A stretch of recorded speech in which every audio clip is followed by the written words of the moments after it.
This is author and coach Tim Brown of the Uncommon Life Network. Uncommon Life, the mission of Uncommon Life is to empower, engage young people and persons of all ages to live an uncommon life in a common world. And today I'm blessed to have with me Brother Greg Arnold. I've known Brother Greg for numerous years. We go back to our days at Second Baptist Church and watching him as a Sunday school teacher, teaching my children at a young age, and they got they were blessed to see a powerful, positive African American male, in their lives, and he's always been in their lives and encouraged them. And also was blessed to be his son's fifth grade teacher. So I had a great experience with that, really getting to know him a little bit more and watching firsthand how he raised his children. And the thing about Brother Arnold, he's a devoted husband, father, and also a grandfather now to two great grandchildren. So the legacy and generation continues on. So welcome Greg to the show today. Thank you, Brother Tim. I appreciate the opportunity. Yeah, I know we've talked that you've worked for Franklin County Children's Services for over 40 years and recently retired from that position. And I know you're still involved in the community. But let's go back to growing up. All those things that you've done, let's go back to your childhood experience. And I know you're involved in sports and all that. Let's talk about the man in your life growing up in Warren, Ohio. Well, interestingly, I've been blessed to have a lot of mentors coming up. My father was my first mentor, but unfortunately he died early in my life when I was an adolescent. And so my older brother, who is still alive today, Petey, wound up being one of the key people in my life, introducing me to sports, introducing me to, different things about, what manhood is all about. And then I had a key person, Mr. John Tanner Reed, who was a baseball coach. And he was actually a real good friend of my father's. And when I was in Little League, he coached Pony League, which was the league ahead of mine, but he would invite me to come and practice with his team. So I would ride my bike from one side of town to the other to practice with them. And so he helped to hone my skills, as an athlete playing baseball. And I wind up eventually playing baseball with him on his team, Local 1574, which was, one of the great Pony League teams in the community. And then there was a deacon and Sunday school teacher at the church, Progressive Baptist Church that I went to. And it was interesting how he corralled us all in. He saw some leadership in me. So he honed me to be like an assistant Sunday school teacher, but he knew I had connection with the other guys in the community, and he had a softball team. So I would recruit the guys to come in. We play softball. Little did we know we were getting, Christ in our lives through church. But at the same time, the requirement was to come to Sunday school. And so he would load us up in his truck. We go and play. But the caveat was we had to come to Sunday school and learn, and then we go play. Right. And so it was those kind of things that happened throughout my life. And Mr. Reed wound up, even when I was in high school, he got me my first job, to help me, prepare for college and stuff. So throughout the years, there have been folks who have stood in the gap and done those kinds of things. So I'm eternally grateful for all of that. Speaking of that, speaking of your Sunday school experience, why was it so important for you as a deacon of the church, being a Sunday school teacher for, I think those kids, I think TJ was in second, third grade, maybe. Right. Well, I mean, as I just pointed out, that's how I got introduced, to the gospel, if you will, through my grandmother, making sure that we went to church, but then those men that stood out, and weren't afraid to, to share that with us during that time.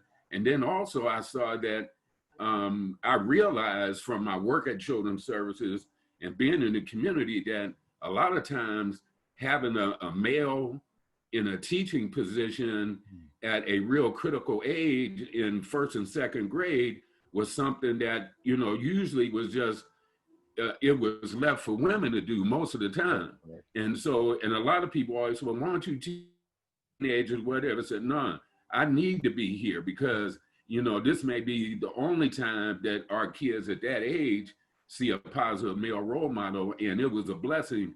It was a reciprocal blessing because I was able to see them. They saw me in a certain light, but I was able to learn from them also. Right. Oh, that's good. That's good stuff.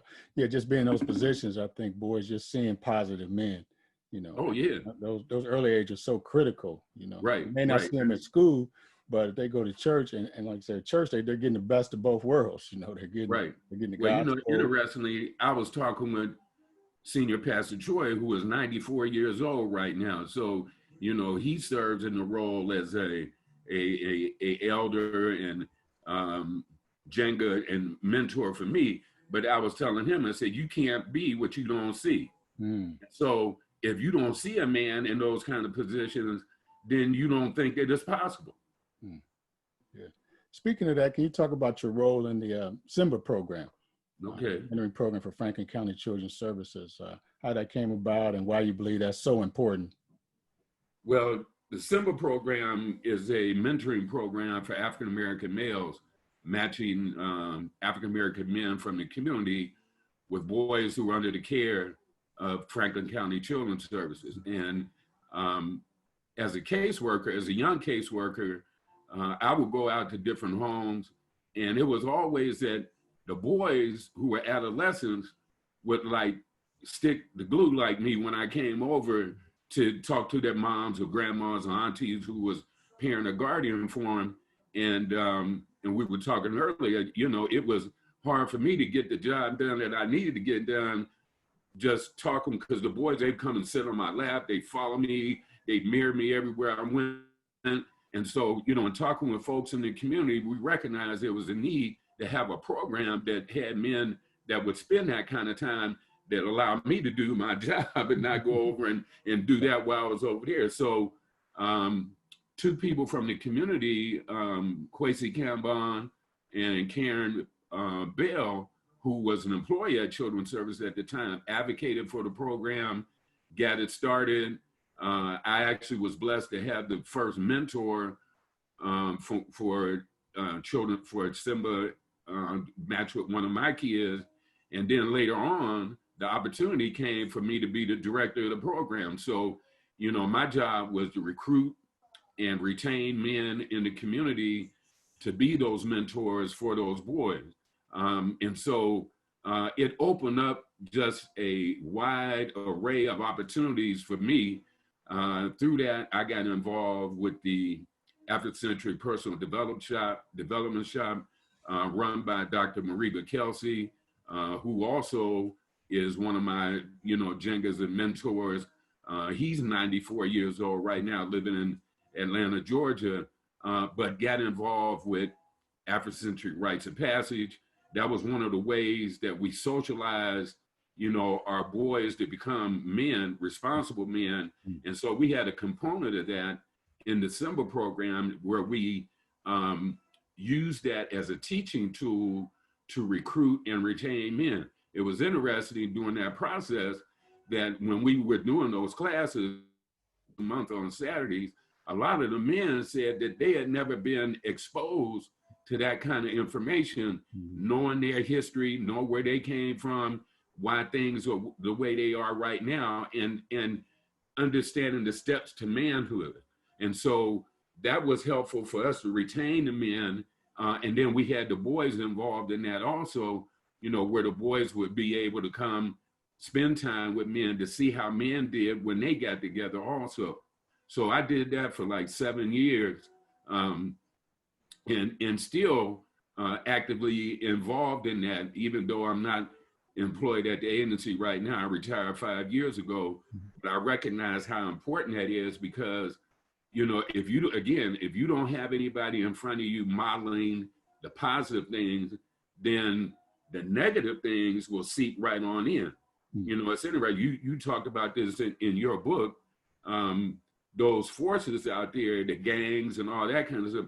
It's minimal entry to get into that. Right. You know, they show you a shiny trinket, tell you how you can do this. And if you have no balance in your life, somebody to tell you what the positive way to do, you get infatuated with that shiny trinket, not understanding the downfalls and the pitfalls of that, and you go right for it. I mean, somebody was talking about that the other day, talking about the crime rate that's going on right now, and they're paying these young boys to go out and do crimes because they know that in the juvenile justice system, they only get a slap on the wrist if it's not a capital murder case. And so those guys are willing to take that risk, you know, to do that. So you got to have that balance. And then the one thing was what they learned to teach them, like, it was one thing for a man to come over and talk to a boy after they've done all the work that they can do during the week, getting ready and stuff. But you go pick them up and then you show them how you got to that place. So take them to help wash your car, go buy groceries, clean up the yard, do all those kinds of things. Teach them responsibility, respect, you know, respect for themselves, respect for women, you know, all of those kinds of things that some of us take for granted. But if nobody has planted that seed, you don't know anything about it. Right, that's good stuff. Just teach them about life, where they can see a family. They can see a family eating dinner together, you know. They can see a family. Just being responsible, making decisions, you know, why I make the decisions I make. And you know, being successful is just not poof, there it is. There's work involved in it. Definitely work. Talk about how you were able to bridge, you've always tried to bridge that gap between African American history, quote unquote, but history of where we come from, you know, our African heritage. How have you been able to bridge that gap in mentoring?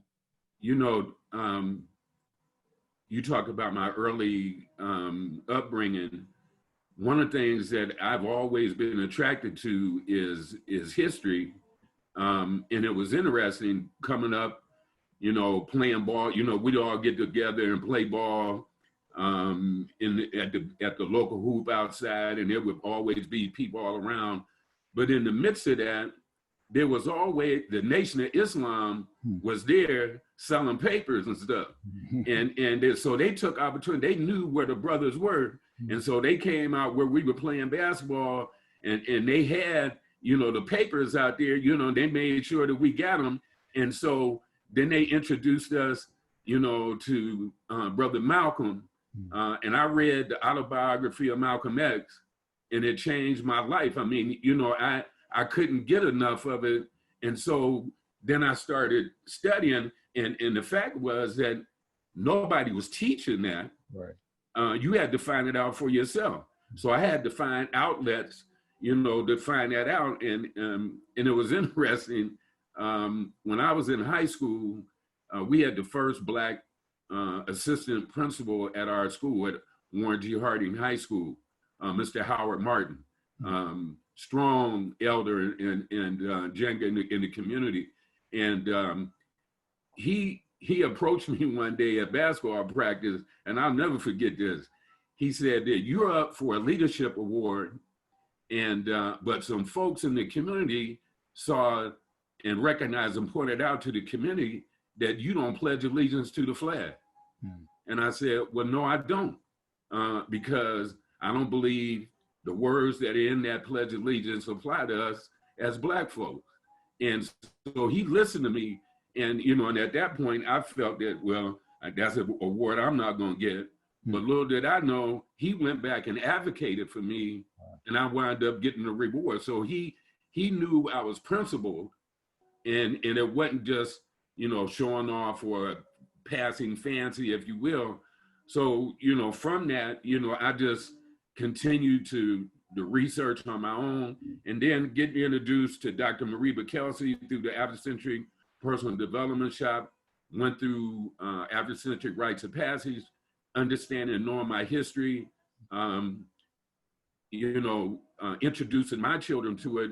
You were involved in my son's initiation when he was 12 years old, because, you know, I believe that, me and Carolyn, my wife, didn't believe that our arms were long enough to reach everywhere he would go. So we gathered men in the community who we knew that had influence and access to him, to deputize him, if you will, to be our eyes and ears away from home, that helped to keep him. So he was, we got in a circle in our yard, blessed him, and made sure he understood that, he was part of the community now. So all of that is really critical, because if you don't understand that historical perspective, there's a Akan word, Sankofa, which means go back and fetch what you have lost. And I actually have one of the symbol of Sankofa right here, and it is symbolized by a bird, and the egg is the essence. So you go back and fetch the essence of your history, and that is part of for our children, and then bring it back up. Don't stay back there, but go and bring it back so you can understand, so you don't repeat some of the things that happened in the past. And that's important. And I was watching a video presentation by Dr. Asa Hilliard the other day called Master Keys to Ancient Kemet. And he was talking, he could see the transformation process of guys that were in prison, that once they understood the history and the truth about their history, it changed their perspective on life, that we weren't just spectators in the history, we participated in it. Right. And that makes a difference. And unfortunately, the educational system has, given us a whitewashed version of history, which always points to them in a positive light and us in a negative light. And so we have to reclaim that so we can tell the truth. And when they know that, as you said, the truth will set you free. That's good. I remember that experience with your son, Greg, during that time. He was 12, turning 13. And I made a mental note of that. And so when our son Nathan turned 13, we missed TJ, but when Nathan turned 13, was 12, 13, I couldn't wait to do a similar thing, gather men together and bless them. I think you couldn't make it, but you sent a letter, right, where you wrote him a note, and he still has that, and just a reminder. I think the big thing of that is reminding those young men that you're not alone. Right. You're not out there by yourself, that we're not just putting you out there. There's men that you can count on, who are there for you, to support you, ain't gonna be there with you through it all. The good, bad, and we're gonna be there for you. We're not gonna let you go. And then also for Nathan and those guys, it makes them responsible now. They're accountable to someone. Can you speak to that notion of accountability, how important that is for young boys today, to be accountable to someone or something? Because you talk about being principled. That's invaluable, to know that whatever I do has an impact not only on me, but my family and the people that are around me. And so if there's somebody watching me, and that somebody's watching me, you're going to try to do your best, or hopefully do your best.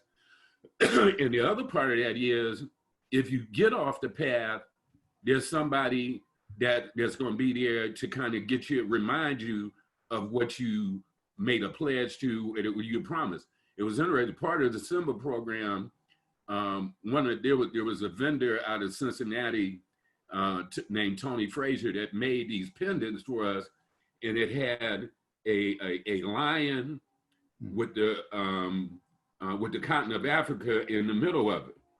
And so we gave those to mentors and mentees, but it was like a calling card, if you will. And we always told the boy, and you're talking about accountability, if somebody sees you out with that, they know that you are part of this program. Right. And if you're part of this program, you've been taught the right thing to do. But if you don't want to varnish that by having this on and being out acting otherwise, so, tearing up, not living up to the principles that we taught you.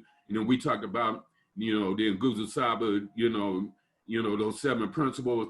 And if somebody saw you, you knew that they had a right to check you, and so, you could never really get away from. And that's one of the things I told Gregory, that, I introduced him to brothers like yourself all throughout the community. And he said, he came back one day, he said, nowhere ever I go, he went to school, down in North Carolina, and at Winston-Salem State, he met people in North Carolina, in Atlanta, all over, and said, oh, I remember you Greg Arnold's son, or you part of the Simba program.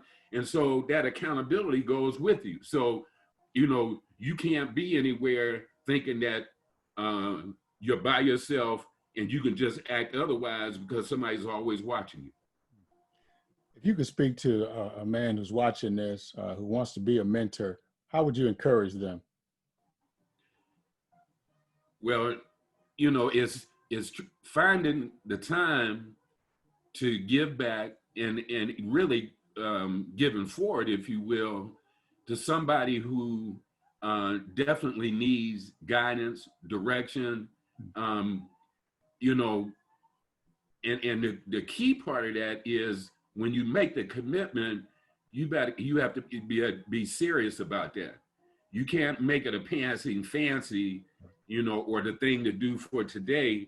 When you come in, you usually make a commitment for at least a 6-month period of time, and hopefully it'll last longer than that, but committing to seeing them, making sure that, you're providing that. And you can see the reciprocal part of that because they wind up teaching you also. There are many different mentoring stories where men talk about, how my mentee encouraged me to do some things that I didn't know that was in me. They brought out some stuff in me that I didn't know was in me. And so it can be reciprocal for you and your family. And the other thing when you talk about, men that have children, and if you have daughters, you want to make sure that you are instructing the next generation so there can be available, responsible men for the daughters or the people in your family. That's good. That's good. Well, I want to thank you for your continued commitment, even in retirement. How you're still committed, still out there advocating for men and for young men. Lastly, what would you say is the legacy of Greg Arnold Sr.? Greg Arnold, what is your legacy? What is that legacy you want people to remember about you? Someone who benefited from folks who stood in the gap for him, never forgot that. And so to make sure my legacy is part of being that, modeling that, and teaching that next generation so they can make the next generation, so we don't have those gaps that, people didn't teach. And it's interesting, our 3 kids, now I'm working on the next generation. You mentioned they all start laughing, because, I didn't experiment. I exposed them first before I did anything in the community. So anything that I was doing, when we had rites of passage, bonding, camps and retreats, Gregory was right with me. He, learned that. And that helped him, as he went to college. Playing, high school athletics, pledging Alpha Phi Alpha in college, going through those kinds of things. So teaching, modeling, and just making sure that you're available. And now, as an elder, it is my responsibility to, not be as active in doing that, but being in an advisory role to make sure that those who are able and willing will get the information. There's an African proverb that says, when the student is ready, the teacher will appear. So for those young people who are willing to get the wisdom, when they're ready, I have a way of finding my way to get the information to them. That's good. That's a good way to end this. And I thank you for your time, and just want to thank you for your commitment and your commitment to the Central Ohio, to this community. It's really been a blessing knowing you, watching you, And I love what you said about how for your children, it wasn't an experiment, it was experience for them. Oh yeah, yeah. What Greg got to, your son got to experience all that. So it wasn't like dad's out here working, helping some other kids. What about me? Right. You're right. Greg is right there, and you're right there pouring into him as well as the others. And that's why I share with men all the time. Don't lose your own children, while you're helping somebody else. Oh yeah. It starts at the house. It starts at the your house. witness is at home first. Home first. And the reciprocal part of this is I remember distinctly, when you were Gregory's teacher at Sunshine Christian Academy, you helped to usher in that male responsibility because you had all boys. And we started off with that bonding overnight camp. We said, we slept out under the star, got dew on us, all kind of stuff out there. But we did a bonding experience and then that accountability in there. And I never forget the football Thursday. They had to learn their spelling words and you throw the football to them and stuff. Right. It's those kinds of things. And you introduced the whole team learning piece, right? Where you grouped them. You knew who were the fast learners, the ones that weren't so fast, but you grouped them together, and you introduced that I am my brother's keeper, really, because it didn't matter if you got done early. You had to look back and see if your brother was done. If they weren't done, you weren't done. Right. And so those were principles that Gregory picked up, and to this day, emulates. So it's those folks that come into your life like yourself as a reciprocal learning process, and so you got to continue doing what you're doing also. All right, well, appreciate that. Well, Brother Arnold, blessings to you and your family. You too. You stay safe. All right, thanks for the time. Oh, no problem. Take care.